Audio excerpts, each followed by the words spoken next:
NATO.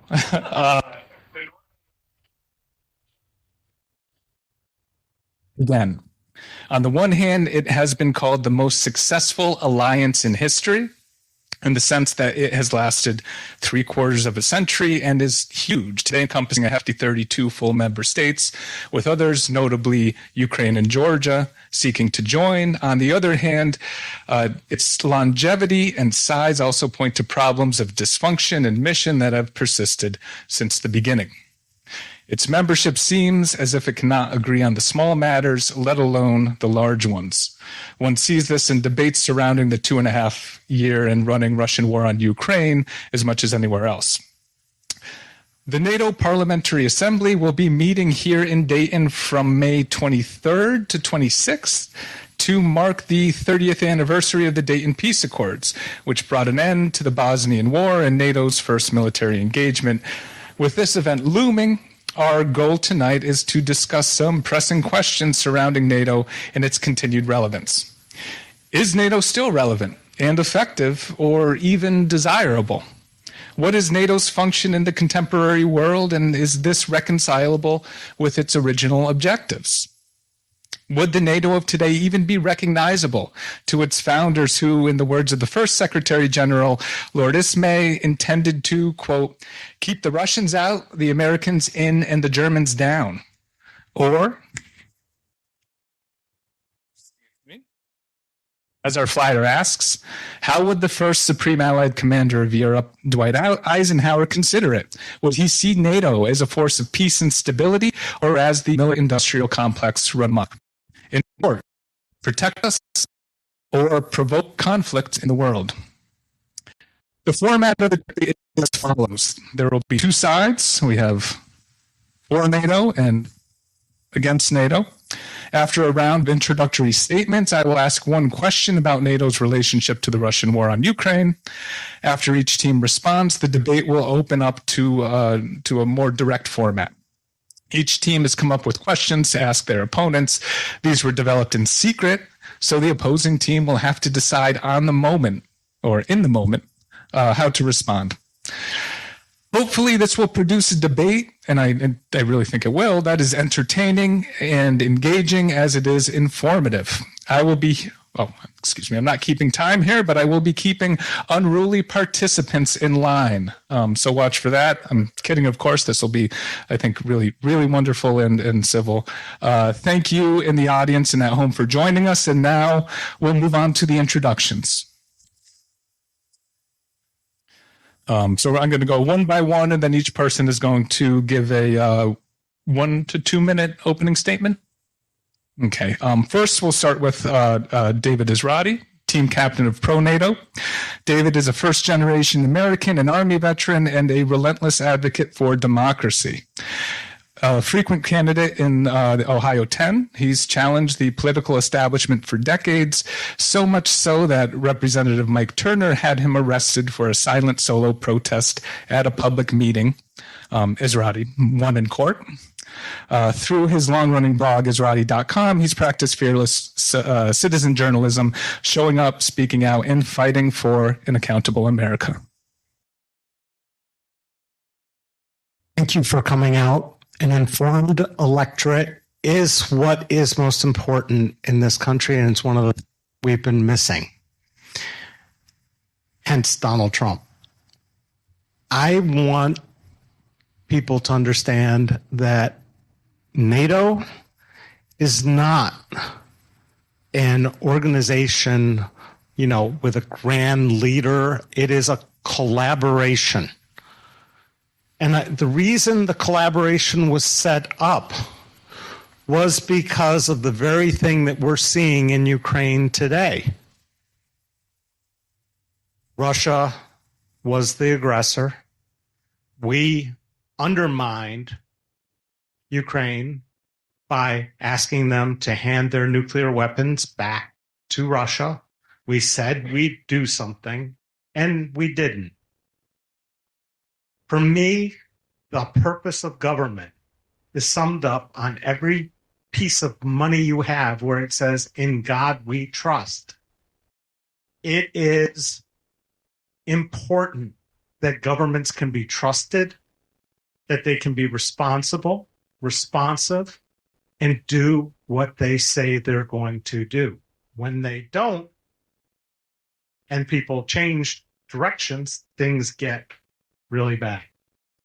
Just real quickly, I'd like to start off with Aesop's fable. And guy hands his kids a stick. They all break into little pieces. So that was easy, wasn't it? And he puts them in a bundle. And he says, try to break the bundle now. Break the stick now. Together, and I don't care about how much it costs or whatever else, we've avoided war for 75 years. And nuclear proliferation has been minimal. War costs a lot of money and lives and everything else. NATO has been successful. Thank you. Thank you, David. And leading the anti-NATO side, we have Michael Harbaugh. Michael is an independent political candidate and small business owner from Kettering. He ran in the Ohio 10th Congressional District in 2024, focusing on grassroots movements and advocating for reducing military spending. Michael's platform includes workers' rights, anti-war positions, workers' rights, right? Today is May Day, very appropriate, and government reform, reflecting his skepticism toward international military alliances such as NATO. All right, Michael? Thank you. Thank you. You know, I do care how much it costs. I really do. The U.S. and NATO does not follow the golden rule to start out. Do unto others as you do unto yourself. They're pretty much rules for thee, but not for me. The Cuban Missile Crisis, that was a good thing, right? Well, then Russia invading Ukraine is equally justified, just the same. A threat on your doorstep, you're allowed to take action. Okay? But the United States doesn't like that. They want rules special for themselves. After all, the United States and NATO threw out the UN Charter when they invaded and occupied Iraq and Afghanistan. So why can't Russia invade then when they see a threat on their border? Rules for thee and not for me. What did the American taxpayer ever get from NATO? Well, we got protected. I want to ask, though, how about you protect me from our underfunded schools? Or how about you protect me from my health with the universal healthcare system? How about you protect my neighbors and my neighborhoods and my families and invest in them? 1 in every 6 buildings in the city of Dayton is considered vacant or abandoned. So protect us. You know, I'd like you to protect us from 100,000 drug overdoses a year. We could do that with increased funding and taking it away from the military-industrial complex. We have a large problem with immoral spending in this country. The biggest culprit is putting money into NATO, the military-industrial complex, rather than our own citizens, families, and neighborhoods. We need to be protected not from Russia and China, but from our own corrupt politicians that do not invest in the working class. Thank you.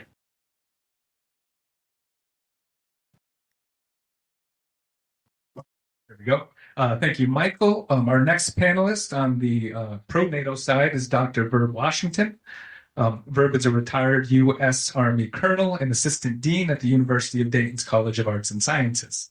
A combat veteran of the Gulf and Iraq wars, he brings deep military and academic insight, and as a historian, he specializes in African-American military history. And in addition to the University of Dayton, he is taught at West Point and the U.S. Army Command and General Staff College. With that, Bert? Thanks, Nate. Hey, tonight we ask, does NATO protect us or provoke conflict? And now I guess the additional question is NATO responsible for the Cuban Missile Crisis? So some will argue that the NATO expansion provokes the wars that we now face, but let's be clear. Russia did not invade Ukraine because it felt threatened by NATO. It invaded because it believed it could erase a neighbor by force. NATO's very structure proves it is not an aggressor. It's defensive by design. Article 5, the heart of the NATO treaty, says an attack on one is an attack on us all. It does not say that an action by one requires the others to attack. NATO has never initiated a war of conquest. Its deployments are transparent, defensive, and proportionate. In fact, they are often deliberately limited in order to avoid escalation. If NATO provoked war merely by existing, then peace would be impossible because the free nations would be forbidden from choosing security altogether. That logic would reward aggression and punish self-defense. History shows the opposite. Where NATO reaches, wars stop. Where NATO does not reach, Ukraine, Georgia, wars start. My colleagues may point out to internal disagreements amongst allies as evidence of dysfunction. I see it differently. NATO's ability to manage disagreement without breaking apart is one of its greatest strengths. Democracies argue, they debate, and if NATO endures, and when it matters most, it acts. For 75 years, NATO has made the world safer, not by provoking conflict, but by making it too costly for aggressors to succeed. Eisenhower's vision was simple. Strength for peace, NATO remains that shield today.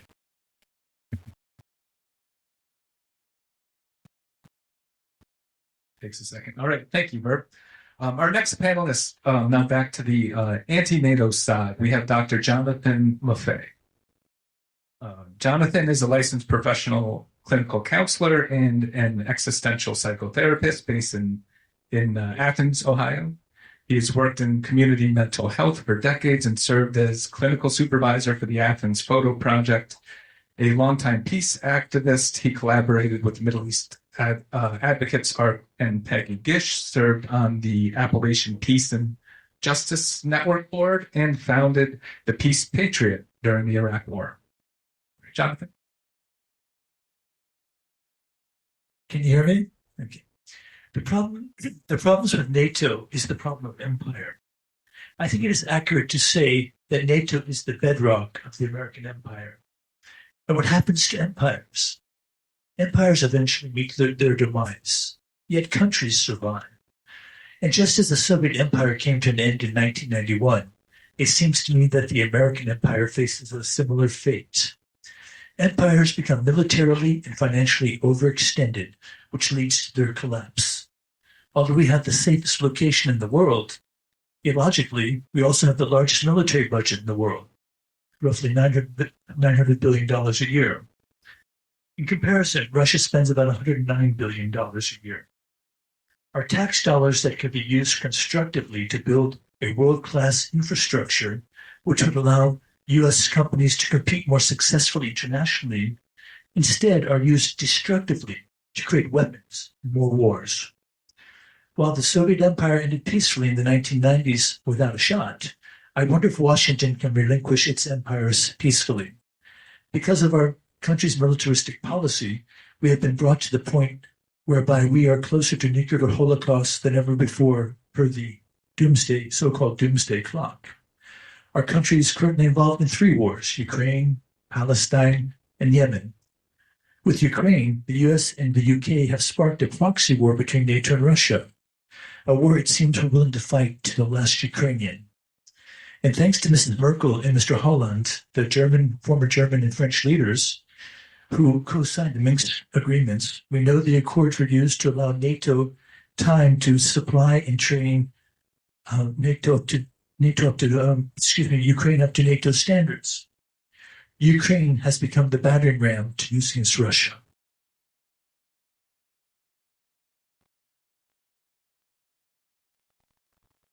All right, thank you, Jonathan. And our next panelist and final panelist from the Pro-NATO side, we have Dr. Grant Neely. Grant is Reserve Director of Public Affairs at U.S. European Command and a Navy Public Affairs Officer with deployments supporting NATO in Afghanistan and Europe. He is also a professor of political science, not silence, and director of the Center for Cybersecurity and Data Intelligence at the University of Dayton. Right.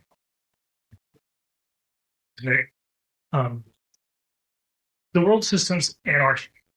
Despite the existence of bodies like the United Nations, there's no higher government than a nation state. To protect and provide for collective security in the modern era, nations seek calculated paths to guard their borders and protect their citizens. Common mechanism for this protection of sovereignty is that of treaties, freely entered into with other nations who share interests, values, and vulnerabilities. NATO is an example of that treaty mechanism on a grand scale, one born out of a collective defense vulnerability to the Soviet Union, now the Russian Federation.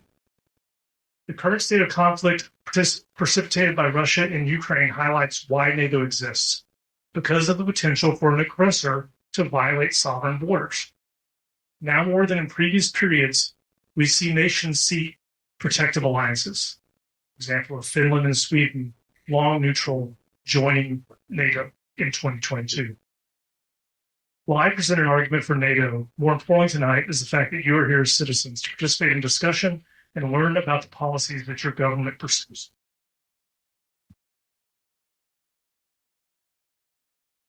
Thank you, Grant. And finally, at last, we are to the final member of the anti-NATO side here, Jeff Young. Jeff is a seasoned political activist and perennial candidate from Kentucky. He has run for various offices, including multiple bids for the U.S. House and gubernatorial races. Young holds degrees from MIT and the University of Kentucky, a staunch anti-war advocate. He has called for significant cuts to defense spending and the abolition of the CIA. And Jeff, to you. Thank you. Socialism was first developed in the early 1800s, and fascism was developed about 100 years later, early 1900s. Socialism has always been very popular with working class people, and fascism has always been dedicated to the destruction of countries, especially the USSR, and the extermination of all socialists everywhere in the world. In 1917, the Bolshevik Revolution overthrew the Russian monarchy and formed the Union of Soviet Socialist Republics. The United States, Britain, and many other capitalist countries immediately sent troops into the USSR in an attempt to destroy the new government by force. Many American capitalists supported fascism in Italy and Germany in order to create an anti-socialist force against the USSR. In World War II, the United States allied with the USSR for 4 years, from the end of 1941 to the end of 1945.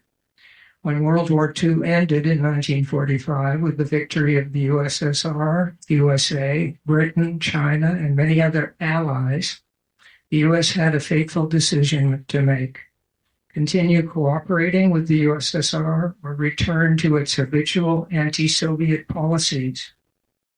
The ruling class in Britain and the United States decided to make the USSR the enemy without ever asking the Americans. NATO formed in 1949 as part of Washington's desire to destroy the USSR forever. It was never a defensive alliance. Basically, the USA took over where Nazi Germany left off. The United States became the Fourth Reich, started the Cold War, and it is still a fascist country today.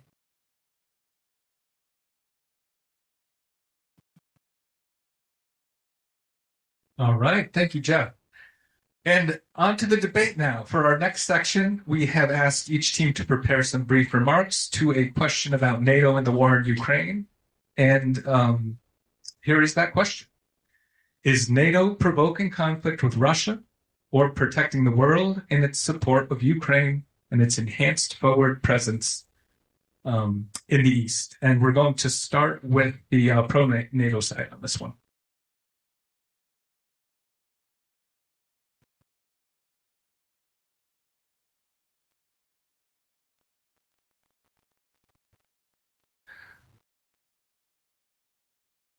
As a former grunt paratrooper, guy's supposed to jump out of airplanes and land on the ground and go to war. I want friends. I want things to work, to operate with other units, to be clear that there are lines of communication, intelligence, all the things that back me up. Now, yes, the United States has a huge military budget. That isn't decided by NATO. That's decided by the people you've elected year in, year out, and the choices they've made, thanks to things like Citizens United, thanks to the ridiculous expense of electing politicians, thanks to all kinds of things that are very wrong with this country. We don't elect NATO, but NATO was supposed to be there. We were supposed to be there for Ukraine. And it served as a deterrent. Except under Obama, when they went into Crimea, he didn't lift a finger. And then when Russia went again, we said, oh, you're going to fight this war for us. We have not lived up to our position in the world, our stature, our integrity, our trust. And we are suffering, and the Ukrainian soldiers are suffering, and they're taking losses. And this, who's the bad guy? Who's the good guy? Well, who invaded who? And who's sitting there saying the opposite? I think you have to look at Donald Trump's presidency as what would Putin want? Because that's what we've got. And it's a travesty and it's wrong. But throwing out NATO is throwing the baby out with the bathwater and saying that if we get rid of NATO, we're going to have national health care, we're going to have child care, we're going to have all those things. No, we're not going to have that until we fix the problems in this country. And blaming NATO for that is wrong. And our behavior to support Ukraine was wrong. We should have stepped up. We should have been there. That was our responsibility. When we told them to give up their nukes, we promised support. We didn't supply it. I've heard a lot of things over here that I agree with. That does not mean that I agree with them on NATO. I agree with them on a lot of things. And apparently our timer has broken. And it's okay. I wasn't prepared to be the one to answer this. I thought one of the two esteemed doctors I have on my team was going to do it. So I have the mic, but I'm going to assume that my timer has broken. No, you just put it on 2 minutes. 2 minutes, because that's what Okay. the timer works at. Right. We'll do it in 2 minutes then. So a 2-minute rebuttal from the opposite side. Who would like to start? All right, I'll start it off here. The United States and NATO does not follow the golden rule. The only reason I would support the Ukraine war is if they truly didn't have an off-ramp. They've had many off-ramps to this confrontation, and their leader Zelensky didn't take him. That's why I'm not for this. Let's start with it. The United States supported the Maidan coup in 2014. Right off the bat, we supported a coup government and didn't have elections. And then guess what that coup government did? You want to talk about provocation? They changed their constitution of their government of Ukraine that was started right after the Soviet Union collapsed. They changed their constitution to say that Ukraine is not a neutral country anymore. That was in their constitution. They changed that. That's provocative to Russia right on their doorstep. They appointed radical right-wing Nazi extremists to positions in the new government. They allowed anti-Russian extremists to attack and kill pro-Russian Ukrainians without bringing to justice or investigating. And I'm talking about the Odessa fire and massacre. You can look that up. They started attacking and shelling their own citizens in the Donbass region in 2014 instead of negotiations and diplomacy. Imagine if California decided to secede from the United States because Donald Trump got elected, but then Donald Trump sent in the military and started shelling them right off the bat without doing any negotiations. That's what the Ukrainian government did after meeting with the head of our CIA who flew to their country. This was a provocative. 2021, Russia sent a peace treaty to all of us, to the United States, asking for security guarantees. The United States poured hundreds of millions of dollars into Ukraine, building up an army on Russia's doorstep. hiring specialists. And then once the war started funneling hundreds of billions of dollars. So let me ask you, eye for an eye or following the golden rule, should have Russia and China funded the Taliban and Iraqi insurgents? I think we all say no, they shouldn't have. That's what we're doing to them. So rules for thee, not for me. They're not following the golden rule.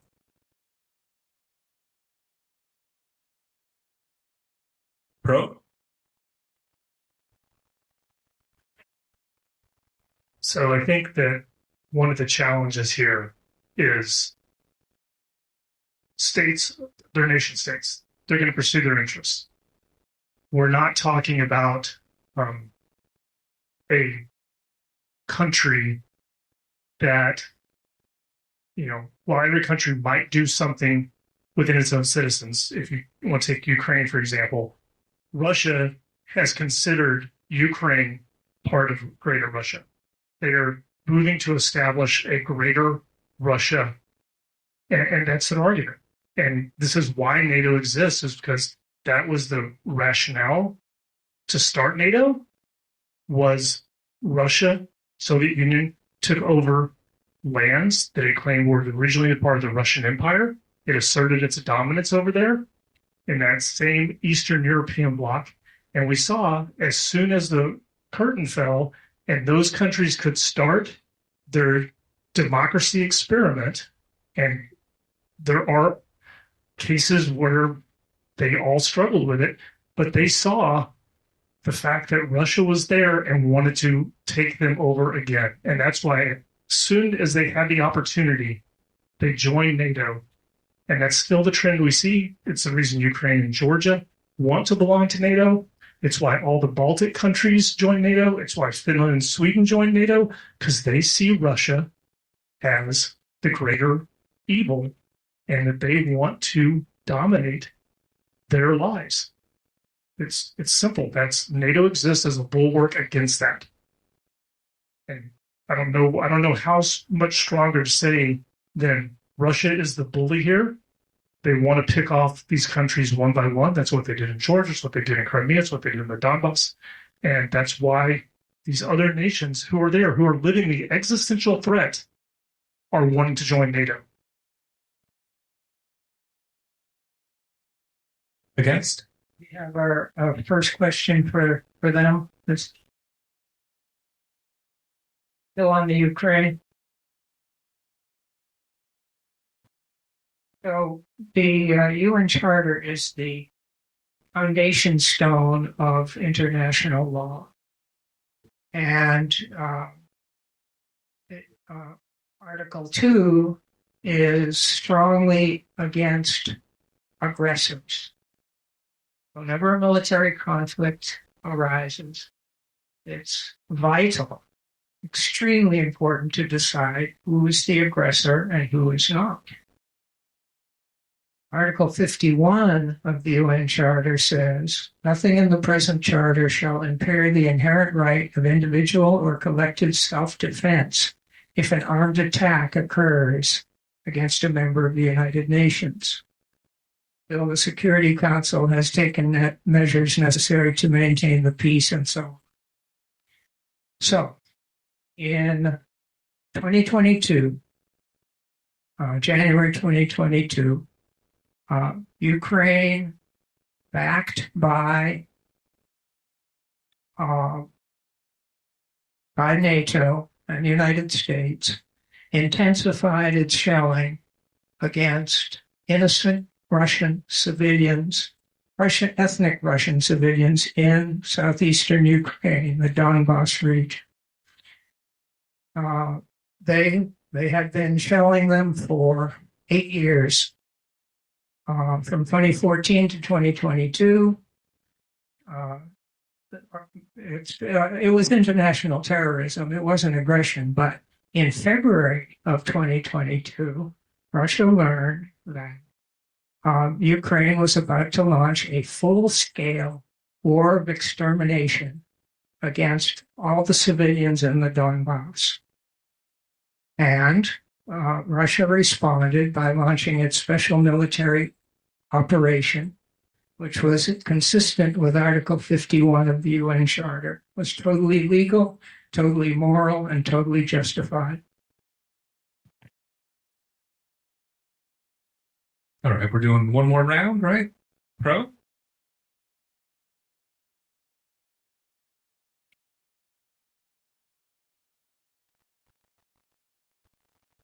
I wasn't expecting counterfactual history, to be perfectly honest. I don't know how to respond to an argument that uses Article 51 of the UN Charter to justify Russia's aggression into the Ukraine.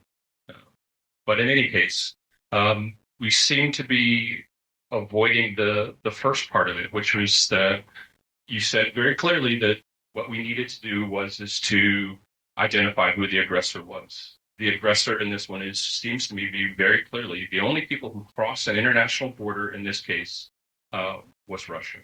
And so the aggressor in this particular war seems to me without fail to be Russia.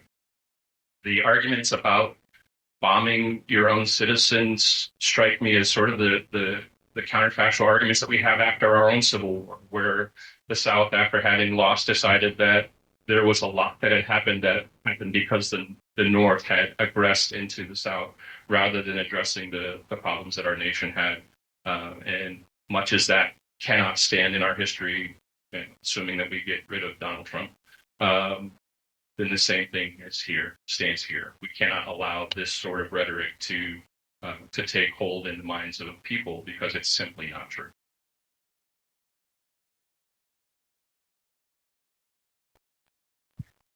One of the things that I wanted to point out is that from the historical background, years ago, the first Russian capital was Kiev. So there is a historical connection here we're talking about. Number two, back when President Reagan and then President H.W. Bush and James Baker was the Secretary of State at that time,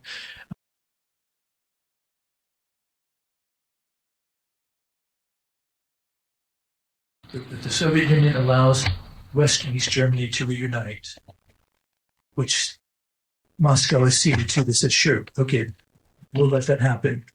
Then we will not move another inch eastward.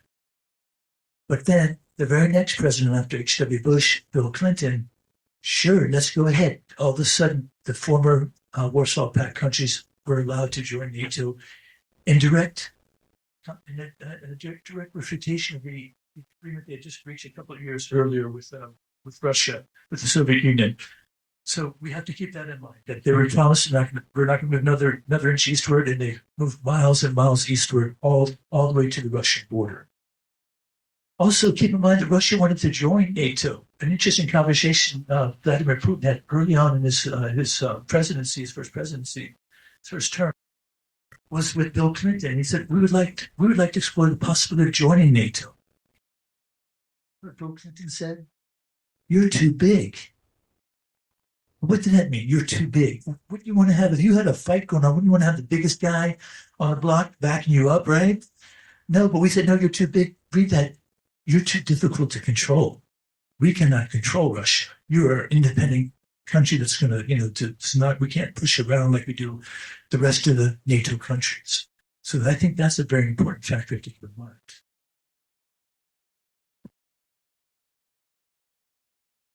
Okay. Now we move on to, I guess it would be the question and answer section, the debate proper. Each team will ask the other team 3 questions, and the other team will have 2 minutes to answer. The team that asks the question will then be allowed a 1-minute rebuttal, followed by a final 1-minute response to that from the initial recipient team. It'll make sense once we start. So I believe we're going to start with the support of NATO asking the question. All right, we're going to start with the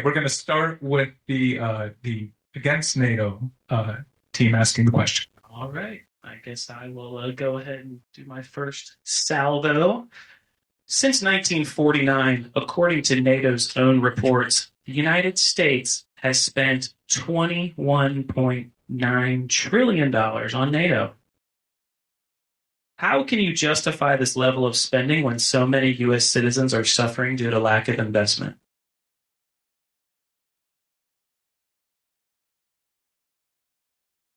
That sounds like a staggering amount of money, but it's not. The U.S. spends about 3.5% of its annual defense budget on NATO-specific operations, about $9 billion a year, less than 1% of the United States' overall federal budget. Compare that to the cost of a major war without allies. World War II cost the United States about 36% of its GDP per year from 1941 to 1945. The Iraq War alone cost the United States over $2 trillion. And so for the cost of 1 month in Iraq, we fund decades of peace through NATO. I think it's just. That's a tremendous level of spending of $21.9 trillion. Imagine what we could have got with that high-speed rail. How many projects could we invested in our own country? 70,000 Americans a year die lack of health care, 100,000 drug overdoses. We rank middle of the road in education. We have zero high-speed rail development, while China spent $300 billion to build massive rail infrastructure that transports 4 billion passengers a year. We have nothing. According to NATO reports, the U.S. has spent almost $22 trillion. They say that they saved lives, but I'm telling you right now that we could have saved lives through investing in our citizens. According to Hunger Free America, it would cost $25 billion to end hunger in America. According to the U.S. Department of Housing and Urban Development, it would cost $20 billion to end homelessness. 3.5 million school teachers in the United States, we could give them a $50,000 a year raise for $180 billion. $30 billion to provide free school lunches. My point is, enough is enough. We need the money. How can you justify it?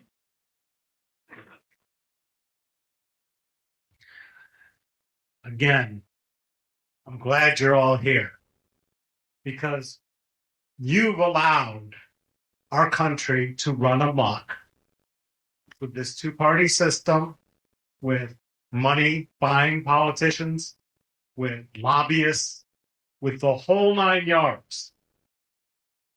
We have problems. We've been in wars that Congress never voted on.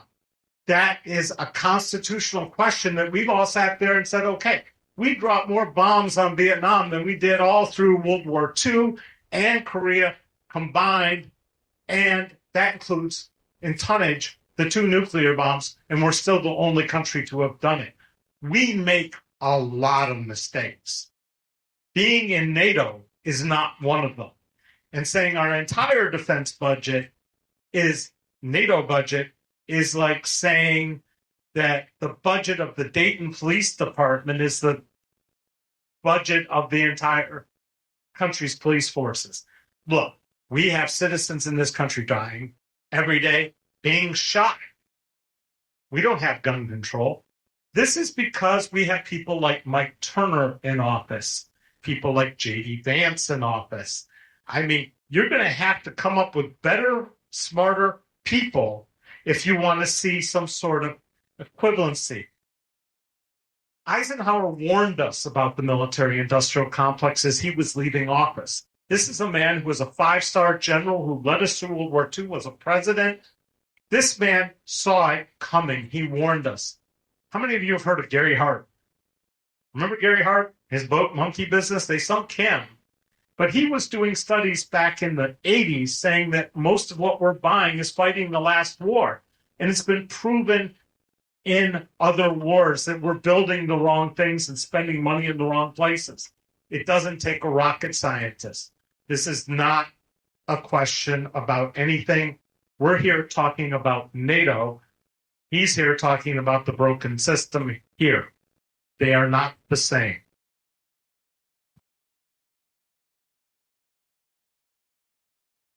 All right. Thank you all. And I guess we're going to move on to our first question from the pro-NATO side.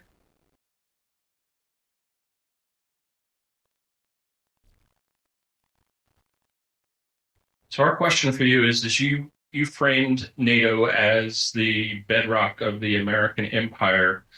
Just out of curiosity, what did NATO conquer in the 75 years we've had it to increase the size of an empire?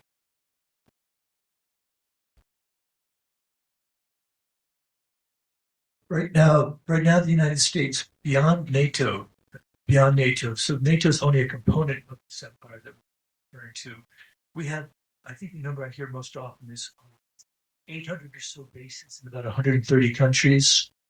Now, I consider NATO, the reason that the United States is able to do that is because NATO forms a bedrock that allows them to extend to 130 countries, 800 bases. So I see that bedrock, that's NATO is the kind of the institution that allows that to happen.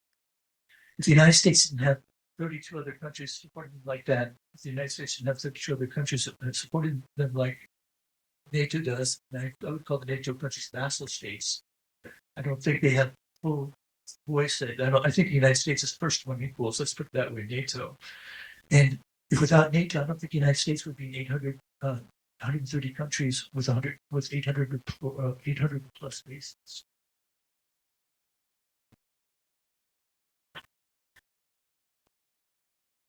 Any relationship with a base is that's as I made my opening statement, that those are all individual treaties with those countries, and we have bases all over the world, correct? But those are through the relationship we have with each individual country that freely enters into whether or not they want to have U.S.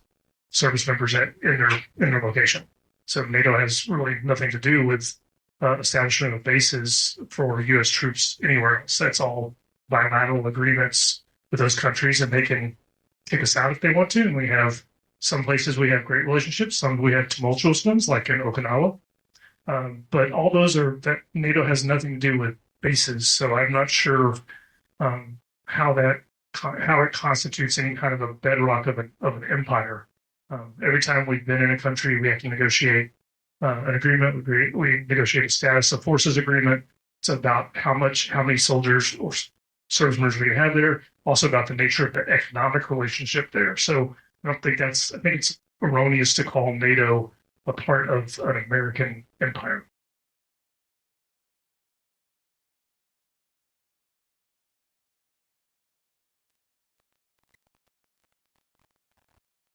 Well, I think it all ties together if you look at it if you back off from a macro perspective. What country has ever had, what empires ever lasted forever? We see with the United States now, they're overextended. The United States, through NATO, through our 800 bases, 130 countries, we cannot afford this anymore. How many trillions of dollars in debt right now? It's an enormous figure that goes up as we're speaking by the millions. So as I'm speaking right now, it's gone up probably about $20 million in a couple of seconds. That's how much money we owe. And where does all this money go to? As Michael pointed out, it's not going to us. It's not going to our school system. It's not going to our medical system, which is, has its serious problems. Where is that money going to? It's going to the military. In the military, I see NATO being the bedrock of allowing the United States to just run like this hegemon, telling the world what to do. And Uncle Sam says jump, and the other countries supposed to say how high. Uncle Sam. That has to stop. We cannot afford that anymore. We're broke.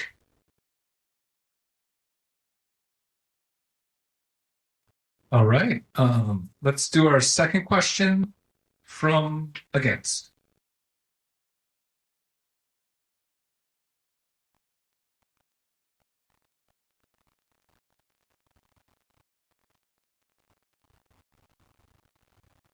You get me again. Question. What do the ABM, the INF, the OST, the JCPOA, the Paris Climate Accord, and the ICC treaties all have in common? Trick question, right? They have all been abandoned by Washington unilaterally. With this in mind, is it even possible for other countries to even trust the United States in negotiations?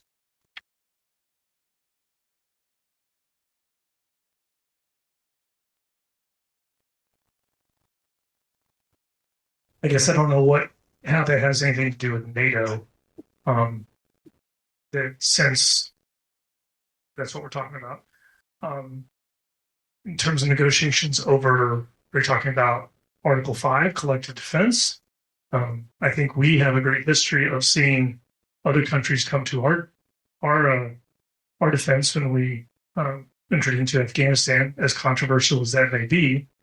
We saw NATO partners opt into that. Again, it's a collective defense argument that has not actually been tested. We've deterred war, so I'd say it's working from that perspective. I don't know, all those other alliances or all those other treaties are exactly what I talked about in my opening statement. Countries enter and exit those freely, and they can erode. Yeah, a defection of an agreement could erode, but again, all collective agreements are the choice of a nation state to enter or exit. And real quickly, let's remember we had a World War I before we had a World War II. How long did the peace last? 20 years? Something didn't work after World War I. And hopefully that's what we learned and put into place after World War II, because we haven't had another World War. And I can't stress enough that after World War II, if you are a thinking human, you must understand that war is obsolete and doesn't help anybody. But we still pursued the idea of this. We haven't elevated humanity. We haven't gotten above our base urges. And we still have this need to always have good and evil. We can't seem to figure out that you can have life without the two extremes. And the divisiveness in this country today and the divisiveness in world politics is because we lack statesmen. And you're going to have to learn how to find statesmen again. Response? Okay. All right. So in December of last year, I'm sorry, of 2021, Russia presented a comprehensive peace proposal for Europe. They sent a copy to the United States and to each individual NATO country. It was designed to foster the idea of mutual security. One country or one alliance cannot be secure if it makes the other side insecure. Very logical. I read it. It seemed like a really reasonable peace agreement. The United States would have to remove its medium-range missiles from all the NATO countries in Europe. Russia would go back to, pull their missiles back, farther into Siberia. Nuclear weapons would be banned from any country other than, the recognized nuclear powers. We would have to take all our nuclear missiles back to the United States. Russia would do the same. They don't have any nuclear missiles stationed outside their country. And the United States simply said, no way. They didn't even say, you're making some interesting points. We're going to discuss that. And we will negotiate with you. They just said, forget about it. All right. On to the next question from the pro side.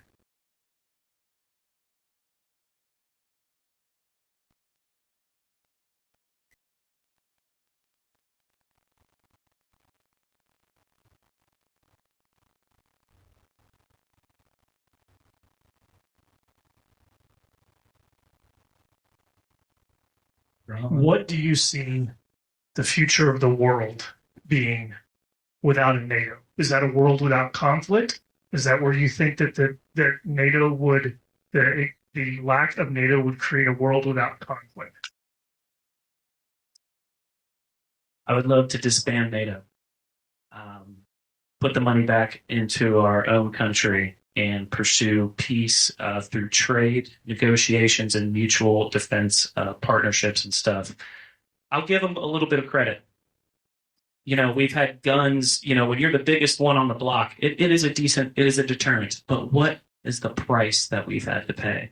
That's what we're talking about here. The price that we've had to pay for the NATO security, $21.9 trillion over these years. I think we can make peace and save lives in the world. The whole point of NATO is to protect us. I think you protect us, when you invest in healthcare and save lives right now.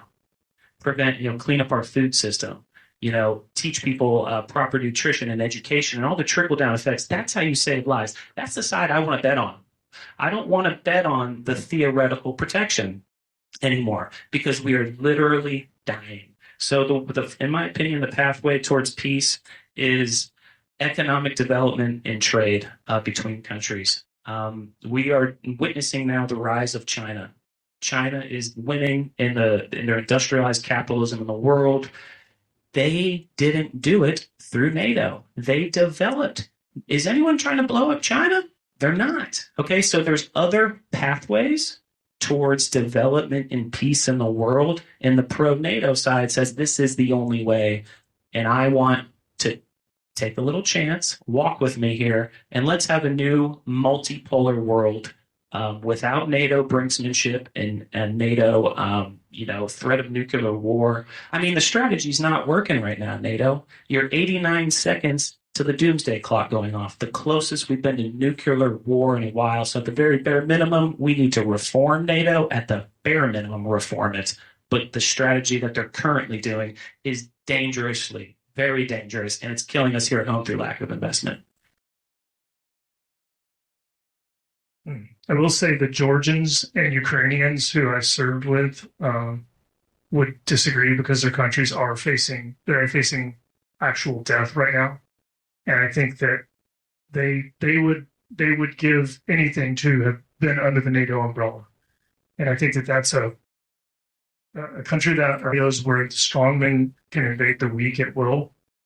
I don't disagree that there's a multipolarity going on with China, but if you talk to Taiwan, they are scared to death because they see China's ambitions mirroring exactly what Russia is doing, which is going back and claiming previous space that they claim as part of their empire.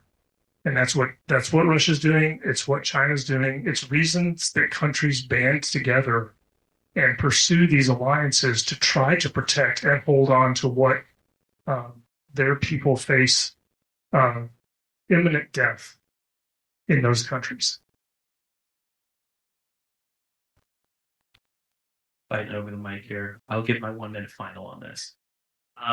The strategy that NATO has put forward, the United States military, they divided up Korea into North and South and armed those two countries heavily. Their strength.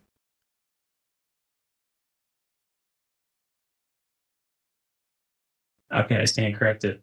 NATO as the bedrock of our military industrial complex and policy in the United States. Back to the previous question, NATO as the bedrock and choosing Russia as the enemy further props up the military industrial complex and the path in our country. And so it's a critique on not necessarily NATO, but also on the critique of U.S. military policy to break up countries and divide them, to balkanize Yugoslavia. And what we're trying to do right now in Ukraine is break it up and have a dangerous proxy war. And a world without NATO, I think, would be a world a lot less dangerous.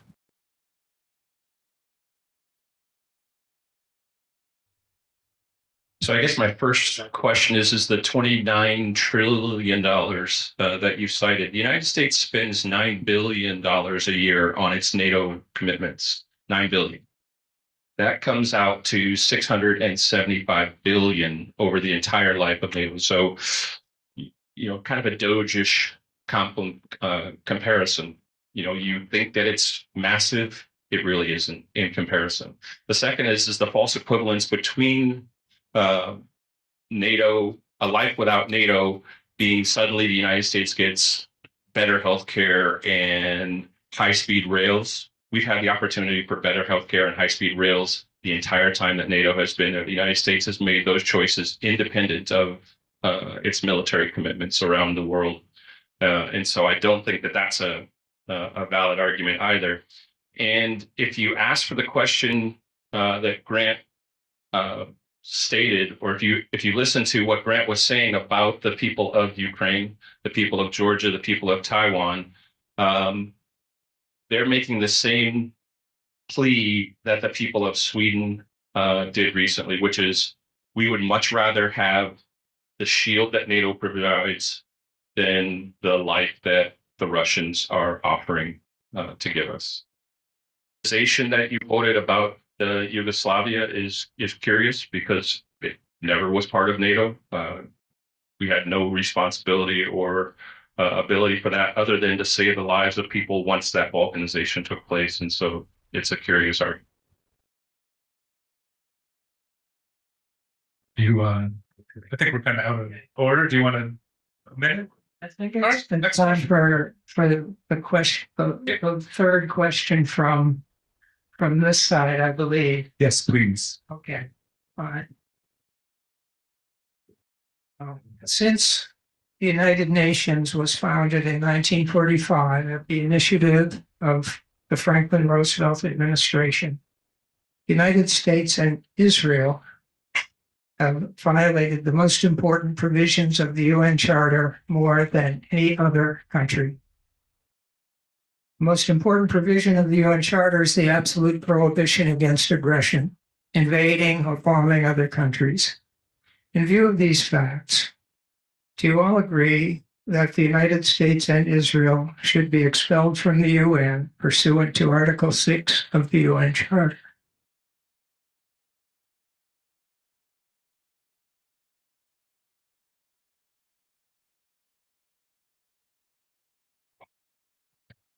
It's difficult when you come to talk about NATO, and next thing you know, you're talking about the United Nations. The United Nations has been dysfunctional for much of its life. It's not exactly what it's supposed to be. And part of it is because they didn't get rid of nuclear weapons. They gave veto power to Russia and to the United States. Two countries that really don't deserve that kind of power. And it shouldn't have been, they shouldn't have that veto. This whole Security Council thing on the UN is kind of an oxymoron. Let's call it that, okay? So, again, let's talk about Yugoslavia, since that came up. I was in Yugoslavia when I was 16 years old. I'd never seen a submachine gun before, but there they were on the runway when we deplaned, standing there watching us. I thought it was very strange. I wasn't used to that kind of a display of force. The people were different. They were guarded. It is no longer like that. Things change. But the one thing that hasn't changed since the United States dropped 2 nuclear weapons on Japan is that we have failed to take a moral responsibility to de-weaponize. The plant costs a ton of money to keep that nuclear stockpile, which is the main reason we have NATO still, because other countries don't have nukes. And they know that without nukes, Russia walks into them like they did into Ukraine. So you got to sit here and realize this starts with the basic question of is who's running this country? Is it the military-industrial complex? Is it you? Is it your elected representatives? And what are you going to do to make that change? Because specifically, the president is not supposed to have the ability to go to war without the support of Congress, and that has been violated time and time again since World War II, and we have done nothing to fix it. NATO aside.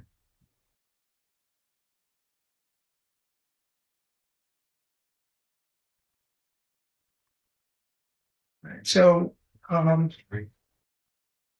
David, I agree with one thing you said, that UN has been dysfunctional for a long time. But the main reason for that is that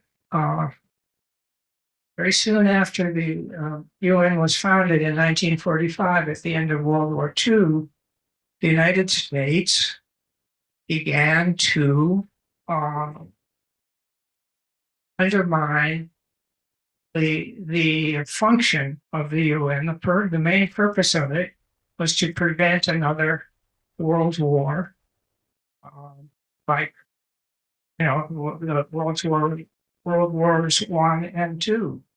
The United States started the Korean War in 1950 by supporting a Japanese collaborator, president of South Korea, who immediately launched a reign of terror against any communists or socialists in South Korea.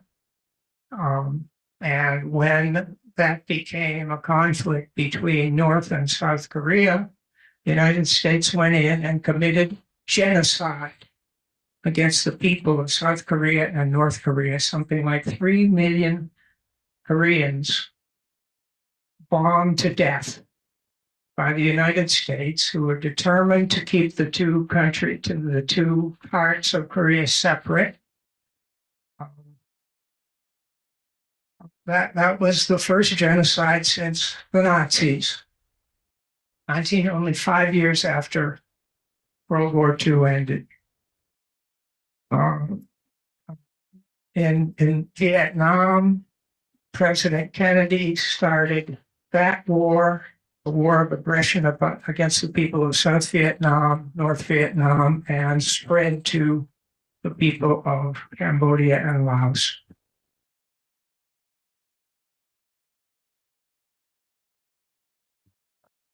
All right. Another question from the pro side? I think this is the third and final, right?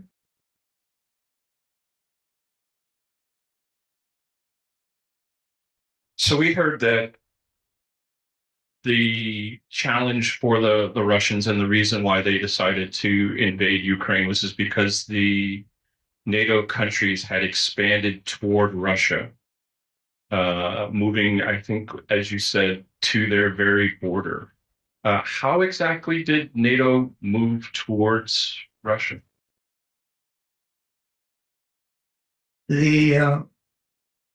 I said that the Russian special military operation in February 2022 started not because of NATO expansion, but because NATO had armed and trained the Ukrainian military.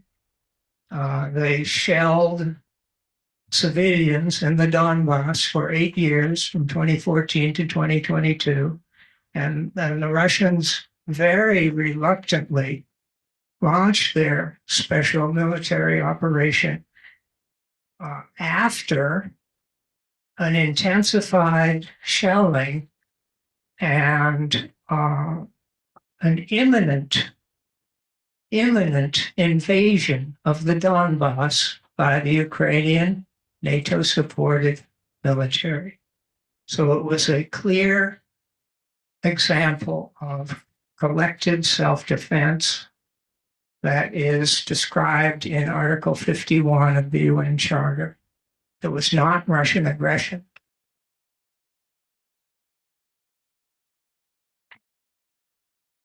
I will differ greatly on your use of Vladimir Putin's special military operation. If that was the case, that Russia was going to launch an invasion, or pardon me, so if Ukraine was going to launch an invasion, then why did all military intelligence, including the US and UK, project that Ukraine was going to fall when Russia started its invasion? We underestimated greatly Ukraine. So either they were planning an invasion and they were pitifully unprepared, or that wasn't the case. Because if you look at the data, when Russia began their special military operation, i.e. war against Ukraine, we, the United States and Britain and most of the NATO nations, all of the intelligence, we thought Russia was going to roll right over them. And that was part of the reason for the slowness for the efforts from the US and the UK in particular, and Germany and all the other countries who joined in the International Coordination Cell. We were slow to act because we thought we underestimated Ukraine's ability to defend. So I think that the evidence on our own side shows that they weren't prepared to go and attack Russia at all. They didn't say that Ukraine was about to attack Russia. They said that Ukraine had already intensified its shelling of ethnic Russian civilians within southeastern Ukraine. And they were ready to invade the Donbass. And that activated Article 51 of the UN Charter and gave Russia the legal and moral right to intervene to stop the extermination of 3 or 4 million civilians in Donetsk and Lugansk provinces. I guess the word I was looking for was ludicrous. It seems to me that if you are going to have it both ways, that the Ukrainians accepted the Russian crossing of their border as a not invasion, and if the Donbass was part of Ukraine, then that becomes a internal matter for the people and country of Ukraine. Does that give the Russians the right to invade the Ukraine? I think not. That would be sort of like if we decided that we needed to attack, Virginia over a matter of secession, that was the right of then every other country in the world to attack the United States, which clearly didn't happen in our Civil War. And so I guess we've heard a couple of times that Russia has a right to ethnic Russians. Russia has a right to, because Kyiv happened to have been the capital. By the same extension, then Great Britain has the right to reclaim Ohio. None of it makes sense in today's modern world.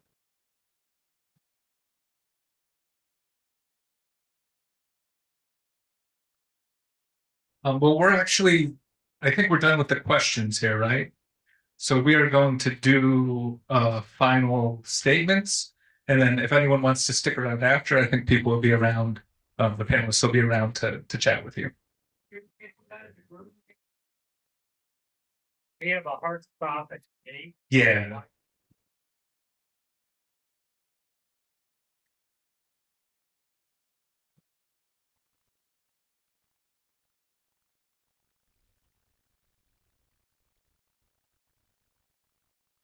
Yeah, thank you all. No, after this ends, you can come up. People will be here for a few minutes afterwards. But I know I lost track. I'm going to work on that format.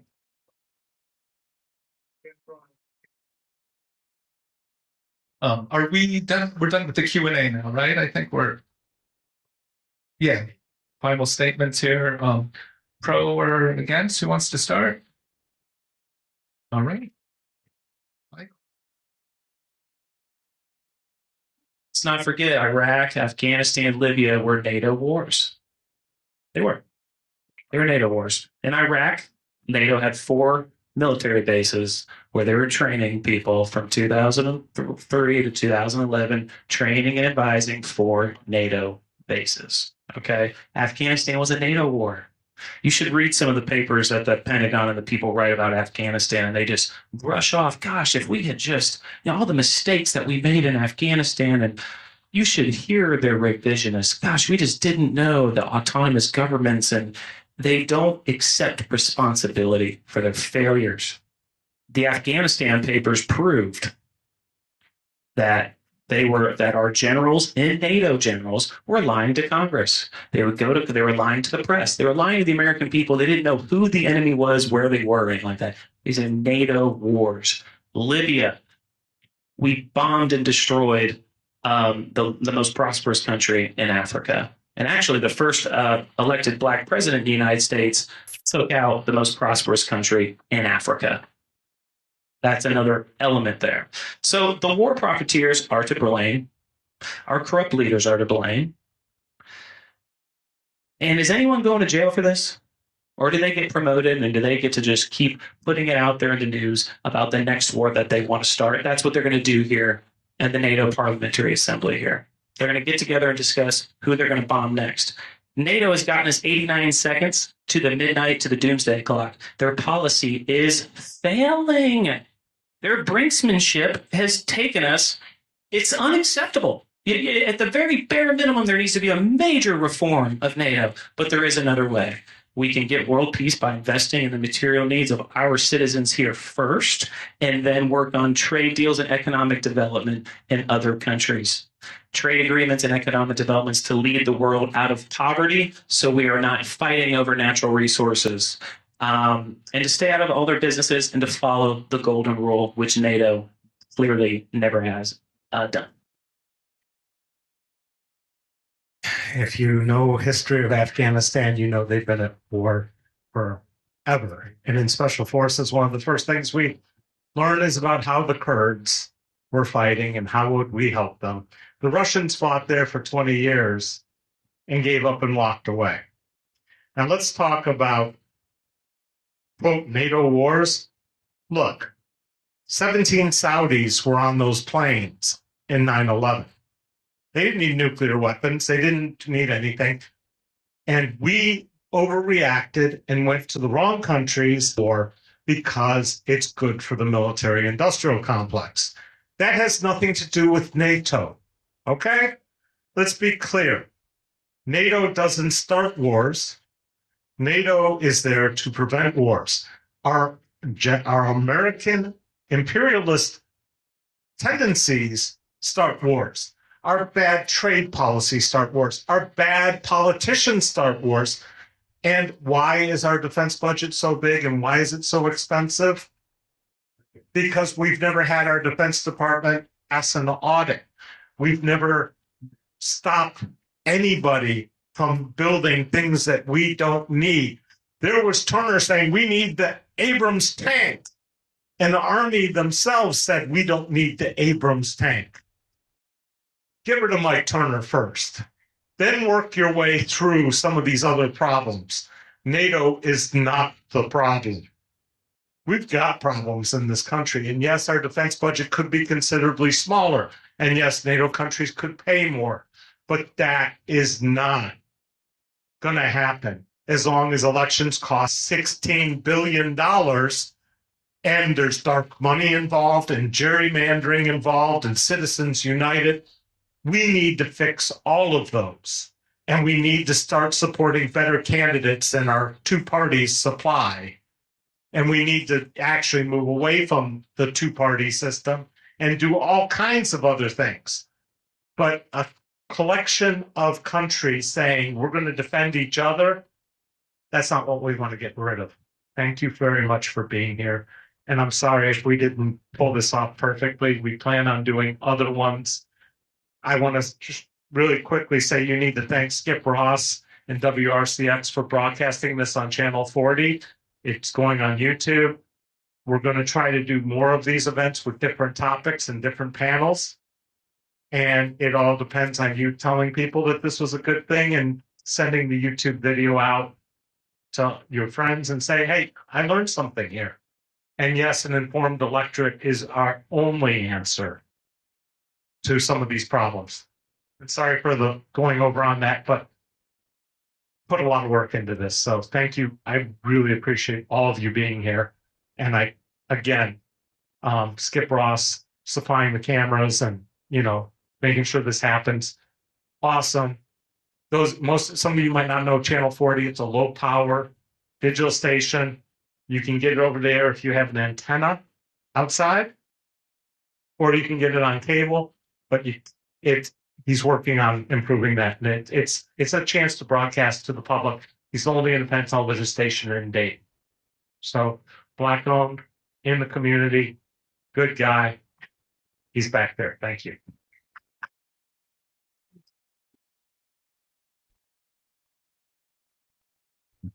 Right. So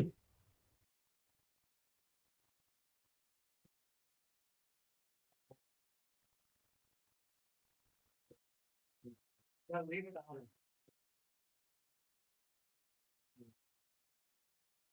I've got to leave it on.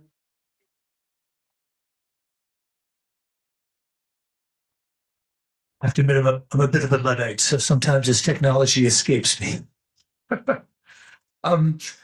What we do know is that breaking up Russia into smaller statelets is NATO's strategy. Zig Brzezinski outlined that in 1995 in his book.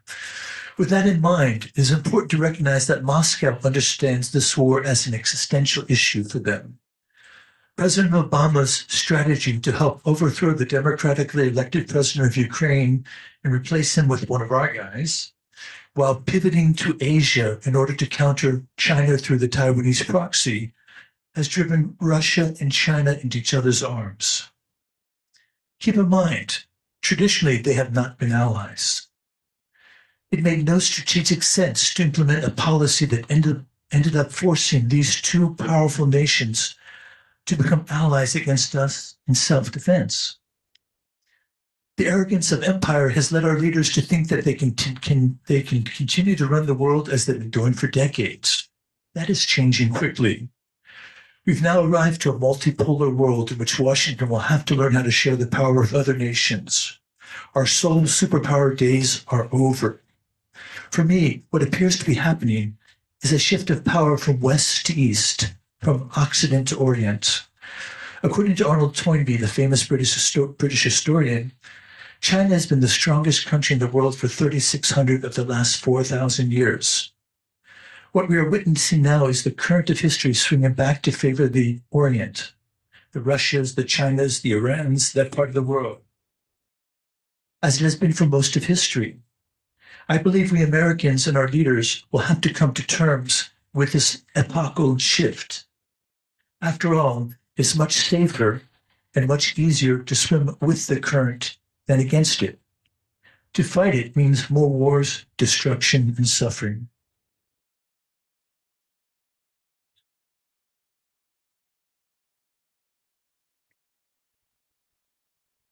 I don't disagree on the multipolar world that we're into, but when you are trying to survive and you're trying to swim, it's helpful to have a life preserver.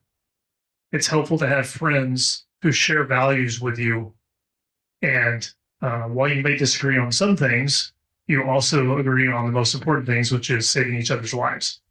I don't think Taiwan's a proxy for the U.S. I think Taiwan is its own country. I think they're scared to death of China.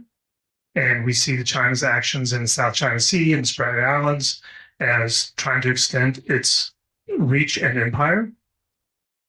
I think that the countries of East Asia, we mentioned Iran, that Iran's a real threat.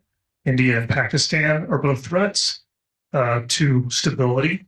And this is why you will continue to see, I believe, alliances like NATO and other treaties, because countries are looking for some security and some surety as they face more and more challenges. And that's what NATO provides for a large chunk of the world, is it provides stability, provides the Partnership for Peace program, which was part of what Russia used to participate in. They exited that when they didn't want to follow along with NATO's kind of guidelines.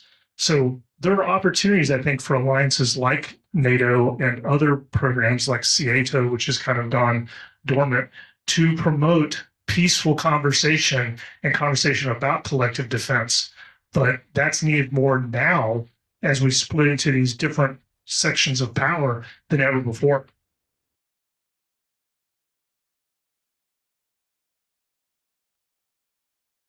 Today, United States and Israel are the two most hated, despised, and feared countries in the world, and NATO is a big part of the reason why. No one likes to be told what they have to do by a superpower and how they have to do it. Nobody likes to be threatened with economic sanctions, bombings, missile attacks, economic depressions, starvation, international terrorism, and genocide committed by the United States if they don't do exactly what America's ruling class tells them to do. Fortunately, peace-loving, law-abiding countries like Russia, China, Iran, and North Korea have grown strong enough militarily and economically to be able to tell Washington to go to hell. The owners and controllers of global financialized capital have already decided to get out of the USA and shift their investments toward the global South, which is rising as fast as the European Union and the USA are declining.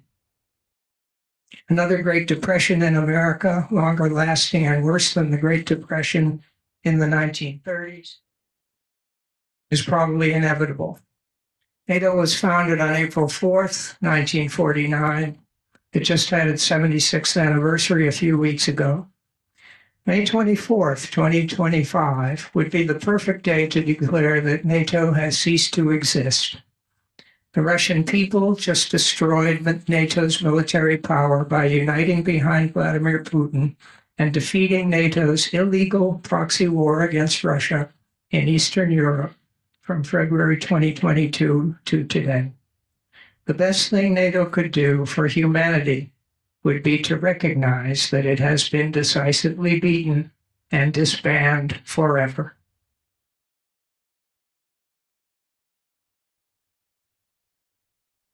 If only that were true. However, the NATO that I serve with is not an aggressor nation. It's not a nation at all. NATO is a values-based alliance. It protects nations that uphold democracy, free speech, and the rule of law, unlike that of China, Iran, the Soviet Union, and now Russia. It stands against regimes that use imprisonment, torture, and censorship, well, until last week, and aggression. NATO's flag isn't a military banner. It's a moral promise that freedom will not stand alone. NATO's a shield, and shields defend. They don't invade. And so for 75 years, NATO has been the shield that has kept the peace, the alliance that kept dictators at bay, and the community that keeps freedom alive. When free nations stand together, tyrants think twice. We stand alone, they don't think at all, as the people of Georgia and the Ukraine have discovered. NATO isn't perfect. It is powerful, it is proven, and it is essential. America must lead with strength, with wisdom and allies, not isolation. Together we are safer. Together we are freer. Together we...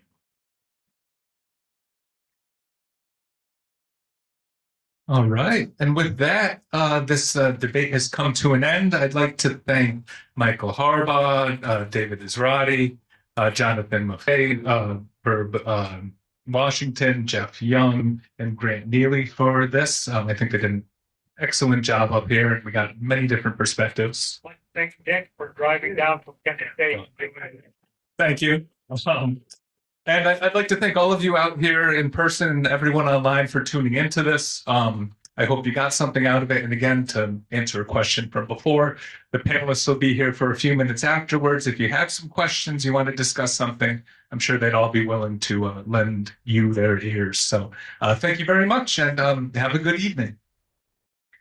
Thank you to the library for allowing us to